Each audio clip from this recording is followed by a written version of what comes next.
பிரியமானவர்களே, கர்த்தர் நல்லவர். இந்த நாள் கர்த்தர் உண்டு பண்ணின நாள். இதுல நாம் மகிழ்ந்து களி கூறுவோம். ஆண்டவராகிய இயேசு கிறிஸ்துவின் நாமத்தினால இந்த நல்ல சத்தியங்களை கேட்கும்படியாக நான் ஒவ்வொருத்தரையும் வாழ்த்தி ஆசீர்வதிக்கிறேன். கர்த்தர் நல்லவர். எங்கள் சேனலை சப்ஸ்கிரைப் பண்ணுறீங்க. ஒவ்வொரு நாளும் செய்திகளை கேட்டு என்னோடு கூட ஒரு சிலர் டிவியை பார்த்துட்டும் தொடர்பு கொள்கிறீங்க. கர்த்தர் உங்களை மென்மேலும் ஆசீர்வதிப்பாராக.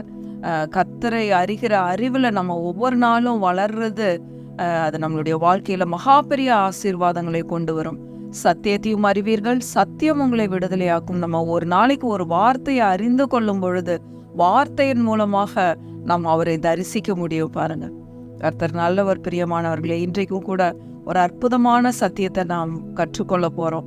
நேற்றைய தினத்திலே நான் சொன்னபடி நம்ம ஆசீர்வாதங்களை சுதந்திரித்து கொள்வதற்கு ரொம்ப பொறுமையாக இருக்கணும், வாய் பேசாமல் அமைதியாக இருக்கணும் அப்படின்னு சொல்லி எரிகோ மதில் எப்படி அப்படியாக இஸ்ரவேல் ஜனங்கள் ரொம்ப பொறுமையாக வாய் பேசாமல் அமைதியாக சுற்றி வந்து 7வது நாள் அந்த மதில் ஒன்றுமில்லாமல் விழுந்தது அப்படின்னு சொல்லி நேற்றைய தினத்தில் பார்த்தோம். இன்றைக்கும் கூட கர்த்தருடைய வல்லமை எப்படி நம்மளுடைய வாழ்க்கையில கிரியை செய்கிறது, அவருடைய கிருபை எப்படி நம்மளுடைய வாழ்க்கையில கிரியை செய்கிறது, ஒவ்வொரு ஆசீர்வாதத்தையும் சுதந்திரித்து கொள்ள எப்படி நம்ம நீடிய சாந்தத்தோடும் பொறுமையோடும் அவைகளை சுதந்திரித்து கொள்ள முடியும் அப்படிங்கிற சத்தியத்தை இன்றைக்கு நாம் கற்றுக்கொள்ள போறோம். பாருங்க, கொலோசியர் 1 அதிகாரம் 11வது வசனம். கொலோசியர் 1வது அதிகாரம் 11வது வசனம்.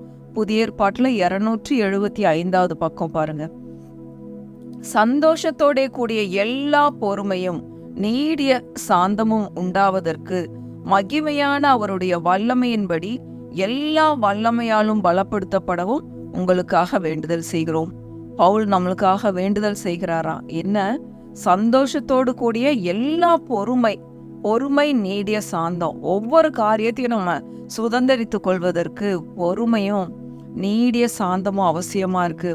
அவருடைய வாக்கு தத்தங்கள் நிறைவேற நாம் அவருடைய பலத்த கரத்துக்குள்ள அடங்கி இருக்கணும் அப்படின்னு சொல்லி கர்த்தருடைய வார்த்தையிலிருந்து கற்றுக்கொள்றோம். பாருங்க, நாங்க எங்களுடைய ஊழியத்தின் பாதையில 2011வது ஆண்டு முழு நேர ஊழியத்துக்கு எங்களை அர்ப்பணித்தோம். பாருங்க, இன்றைக்கு 2024 14 ஆண்டுகள் ஓடிவிட்டது.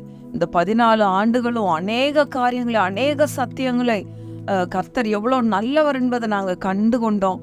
சத்தியங்களை அவ்வளோ அதிகமாக எங்களுக்கு கற்றுக் கொடுத்தாரு. பாருங்க, கர்த்தர் ரொம்ப நல்லவர். பாருங்க பிரியமானவர்களே, ஒவ்வொரு காரியமும் அது நிறைவேறுவதற்காக ரொம்ப பொறுமையோட காத்திருந்தோம். பாருங்க, சில நேரம் தாங்கவே முடியாது. அந்த தாங்க முடியாதுங்கிற நேரத்துல தான் கர்த்தருடைய கிருபை நமக்கு போதுமானதா இருக்கு. அதுதான் இன்றைக்கு நம்ம கற்றுக்கொள்ள போறோம். அவருடைய கிருபையும் அவருடைய வல்லமை, அதுதான் இங்க பவுல் சொல்றாரு, எல்லா வல்லமையாலும் பலப்படுத்தப்படவும். நம்மளுடைய வல்லமையோ நம்மளுடைய கிருபை நம்மளோட காரியங்கள் ஒண்ணுமே இல்லை. அவருடைய வல்லமை அவருடைய கிருபை நமக்கு போதுமானதா இருக்கு. எல்லாவற்றையும் தாங்கி கொள்ளக்கூடிய ஒரு பலத்தை கொடுக்கிறதா இருக்கிறது. பாருங்க, அதுதான் பவுல் சொல்றாரு, என்னை பலப்படுத்துகிற கிறிஸ்துவினாலே எல்லாவற்றையும் செய்ய எனக்கு பலன் உண்டு. பிலிப்பியர் 4வது அதிகாரம் 19வது வசனத்துல நம்ம வாசிக்கிறோம், என்னை பலப்படுத்துகிற கிறிஸ்துவினாலே எல்லாவற்றையும் செய்ய எனக்கு பலன் உண்டு. பிரியமானவர்களே, இன்றைக்கு இந்த சத்தியத்தை கேட்டுக்கொண்டிருக்கிற யாரா இருந்தாலும் சரி, என்னால எதுவுமே முடியாது, நான் டு த கோர் போயிட்டேன், கீழே போயிட்டேன், இனி என்னால எந்திரிக்கவே முடியாது, என்னால முடியவே முடியாது அப்படின்னு சொல்லி நீங்க உட்கார்ந்து ஒரு வேளை இந்த சத்தியத்தை கேட்டு கொண்டிருக்கலாம். எனக்கு வேலை இல்லை, குடும்பத்துல ஒரு ஆசீர்வாதம் இல்லை, பணம் இல்லை, எதுவுமே இல்லை அப்படின்னு சொல்லி நீங்க உட்கார்ந்து கேட்டு கொண்டிருந்தீங்கன்னா கர்த்தருடைய கிருபை இந்த நேரத்துல உங்களை தூக்க போதுமானதா இருக்கிறது. பாருங்க, நான் கடந்த வாரத்துல ஒரு சத்தியத்தை கேட்டு கொண்டிருந்தேன். அதை கேட்கும்போது அவர் சொன்ன அந்த எக்ஸாம்பிள் எனக்கு அவ்வளோ ரொம்ப பிடிச்சிருந்தது. பாருங்க, என்னன்னா, ஒரு 100 மாடி இருக்கிற கட்டடம், நீங்க 100வது மாடிக்கு போகணும். எப்படி ஏறி போவீங்க? கரண்ட் இருக்கு, லிஃப்ட் இருக்கு. லிஃப்ட் இருந்தா ஏறினோன்னு பட்டனை அமுத்தின உடனே நம்ம மேலே அழகாக கொண்டு போய் விட்டுரும். 100வது மாடியில் நம்ம எந்த இடத்துக்கு போய் சேரணுமோ அந்த இடத்துல கொண்டு போய் விட்டுரும். ஒருவேளை கரண்ட் இல்லை, நீங்கள் ஏறி தான் போகணுன்னா எப்படி இருக்கும்னு நினச்சி பாருங்க. கர்த்தர் நல்லவர். பிரியமானவர்களே, அந்த 100 மாடியும் ஏறுறதுக்கு ஆண்டவர் ஒரு அற்புதமான வழியை வச்சிருக்கிறார். நீங்கள் லிஃப்ட்ல ஏறினு ஒரு ஸ்விட்சை போட்டால் போதும், அங்கதான் கர்த்தருடைய வல்லமை வேலை செய்கிறது. ஒரு ஸ்விட்ச் போடுற மாதிரி கர்த்தருடைய வல்லமை நீங்க எங்க போகணுமோ அந்த இடத்துக்கு உங்களை தூக்கி கொண்டு சென்று விடுகிறது. பிரியமானவர்களே, அவருடைய கிருபை உங்களுக்கு போதுமானதா இருக்குங்கிறது தான் இன்றைக்கு சத்தியம். பாருங்க, 2 கொரிந்தியர் 12வது அதிகாரம் 9வது வசனம். 2 கொரிந்தியர் 12:9. அதற்கு அவர், என் கிருபை உனக்கு போதும், பலவீனத்திலே என் பலன் பூர்ணமாய் விளங்கும் என்றார். பாருங்க, உங்களுடைய காரியங்கள் நீங்க இப்ப சொல்லிட்டு இருக்கீங்க, என்னால முடியாது, நான் ரொம்ப கீழே போயிட்டேன், நான் சோர்ந்து போயிட்டேன், இனி என்னால எந்திரிக்க முடியாது, பிசினஸ்ல படு தோல்வி அடைஞ்சிட்டேன், குடும்ப வாழ்க்கையில நான் படு தோல்வி அடைஞ்சிட்டேன், இனி என்னால மேல வரவே முடியாது அப்படிங்கிறவங்களுக்கு இந்த சத்தியம் பாருங்க. கர்த்தருடைய கிருபை உங்களை தூக்கி கொண்டு மேல நீங்க எந்த இடத்துக்கு போகணுமோ அந்த இடத்துல உங்களை கொண்டு போய் நிறுத்துகிற கிருபையா இருக்கிறது. பாருங்க, உங்களுடைய சிறையிருப்பின் நாட்கள் எல்லாம் முடிந்து விட்டது. ஒருவேளை கண்ணீரோடையும் துக்கத்தோடையும் நீங்க நீடிய பொறுமையோடையும் சாந்தத்தோடையும் காத்திருப்பீர்களானால் இந்த நேரத்துல கர்த்தருடைய வல்லமை, கர்த்தருடைய கிருபை உங்களை தூக்கி கொண்டு போய் நீங்க போய் சேர வேண்டிய இடத்துக்கு உங்களை கொண்டு போய் நிறுத்துகிற கிருபையா இருக்கிறது. அதுதான் இங்க சொல்லுது, என் கிருபை உனக்கு போதும். அவருடைய கிருபை இந்த நாள்ல நீங்க சார்ந்து நில்லுங்க. ஐயோ, என்னால தாங்க முடியலையே ஆண்டவரே, இன்னும் எத்தனை நாள், இன்னும் எத்தனை வருஷம், என்னால முடியலையே அப்படின்னு சொல்லிட்டு இருக்கீங்களா? அந்த நிமிஷத்துல இந்த வசனத்தை நினைச்சுக்கோங்க. அதற்கு அவர், என் கிருபை உனக்கு போதும், தாங்க முடியல, என்னால செய்ய முடியல அப்படின்ற இடத்துல கர்த்தருடைய கிருபை உங்களை தாங்குகிற கிருபையா இருக்குது. அதை நீங்க கண்ணால பார்க்க முடியாது, அதை நீங்க உணர முடியும்.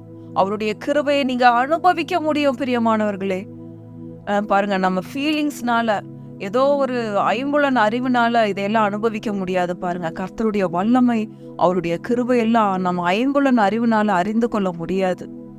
நம்ம கர்த்தரோடு கூட நடக்கிறவர்களாக, அவருடைய வார்த்தையில நாம் தரித்திருக்கிறவர்களாக இருக்கும் பொழுது என்னால சொல்ல முடியும். பாருங்க, இத்தனை ஆண்டுகள், இந்த 14 ஆண்டுகளும் எத்தனையோ சிச்சுவேஷன்ஸை கடந்து வந்த, எவ்வளவோ சூழ்நிலைகள், எவ்வளவோ ஏற்ற தாழ்வுகள், எவ்வளவோ வெட்கங்கள், நிந்தனைகள், அவமானங்கள், எத்தனையோ காரியங்களை தாண்டி வந்தோம். பாருங்க, சங்கீதக்காரன் ஒரு வசனத்துல சொல்ற மாதிரி, தீயையும் கடந்து வந்தோம், தண்ணீரையும் கடந்து வந்தோம், எங்கள் தேவனாகிய கர்த்தர் இன்றைக்கு இருக்கிறது போல எங்களை செழிப்பான இடத்துல எங்களை கொண்டு வந்து நிறுத்தி இருக்கிறீர் அப்படின்னு நீங்க ஒவ்வொருத்தரும் உங்களால சொல்ல முடியும். பாருங்க, இன்னும் ஒரு ஸ்டெப், ஆண்டவர் சொல்றார், இன்னும் ஒரு ஸ்டெப், இன்னும் ஒரு ஸ்டெப், என்னோட கரத்தை பிடித்து நீ நடந்து வா. ஒவ்வொரு நாளும் என்னுடைய கிருபை உனக்கு போதுமானதா இருக்கு. நான் உனக்கு போதித்து நீ நடக்க வேண்டிய வழியை உனக்கு காட்டுவேன். உன்மேல் என் கண்ணை வைத்து உனக்கு ஆலோசனை சொல்லுவேன் அப்படின்னு சொல்லி கர்த்தர் சொல்றாரு. பாருங்க, இந்த நாள்ல உங்களுடைய பலவீனமான நேரத்துல எதை குறித்து நீங்க சோர்ந்து போயிருக்கீங்களோ, என்னால எந்திரிக்க முடியாது, என்னால முடியாது என்று சொல்லி கொண்டிருக்கிறீங்களோ, அந்த இடத்துல அவருடைய வல்லமை உங்களை தூக்கி கொண்டு நிறுத்துறதுக்கு லிஃப்ட் ரெடியா இருக்கு.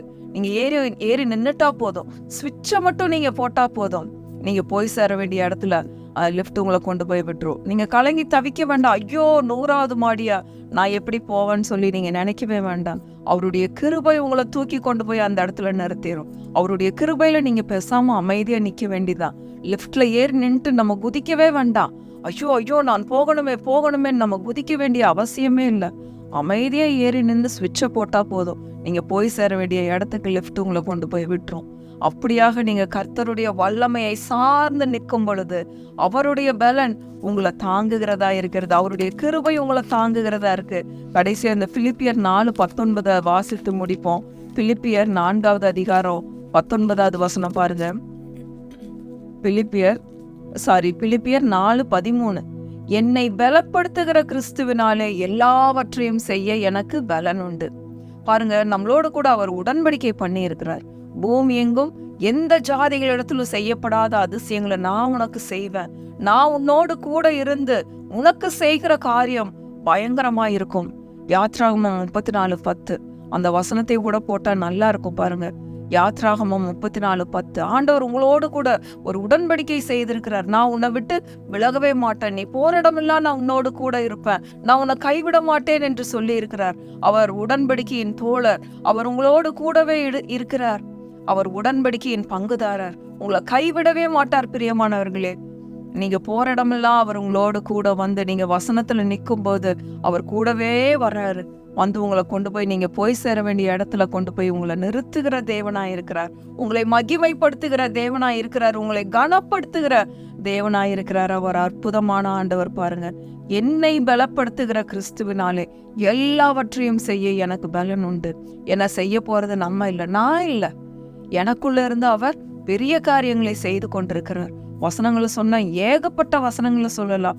1 யோவான் 4:4 இருக்கு. உலகத்தில் இருக்கிறவனை காட்டிலும் உங்களுக்குள்ள இருக்கிறவர் மகா பெரியவர்.